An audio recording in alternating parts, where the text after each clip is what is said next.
Hotel style puri curry ఇలా చేసుకోండి, తప్పకుండా నచ్చుతుంది. చిన్నవారి నుంచి పెద్దవారి వరకు చాలా ఇష్టంగా తింటారు.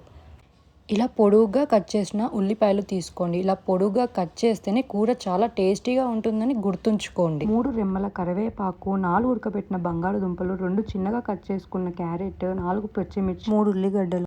ఇప్పుడు స్టవ్ ఆన్ చేసి మూకుడు పెట్టుకోండి. మూకుడులో 3 చెంచాల ఆయిల్ వేసుకోండి. ఇప్పుడు ఆయిల్ బాగా హీట్ అయ్యాక ఇప్పుడు నూనెలో 1 చెంచా తాలింపు గింజలు వేయండి. అది బాగా చిట్టపటలాడనివ్వండి.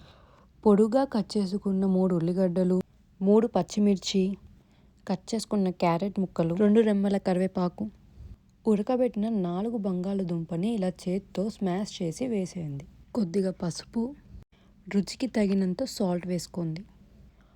1 కప్ శనగపిండి తీసుకొని అందులో వాటర్ పోసి బాగా కలుపుకోండి. కలుపుకున్న మిశ్రమాన్ని ఇప్పుడు కర్రీలో వేసి బాగా కలపండి. 3 కప్పుల వాటర్ తీసుకొని అందులో వేసి బాగా కలపండి. నాకు ఇక్కడ 3 కప్పులు పడింది. మీకు ఎంతైనా పడవచ్చు మీ కర్రీకి తగినంత. స్లిమ్లో స్టవ్ని 10 మినిట్స్ పెట్టి బాగా కర్రీని కలపండి. అండ్ ఇలా కర్రీ ఇంత థిక్నెస్ వచ్చాక కొద్దిగా కొత్తిమీర వేసుకొని గార్నిష్ చేసుకొని తింపండి. అంతే, పూరి కర్రీ చాలా పర్ఫెక్ట్గా రెడీ అయిపోయింది. ఇంకా సర్వ్ చేసుకొని పూరీలో తినేయడమే. ఎంత బాగా వచ్చిందంటే ఒకసారి ట్రై చేయండి.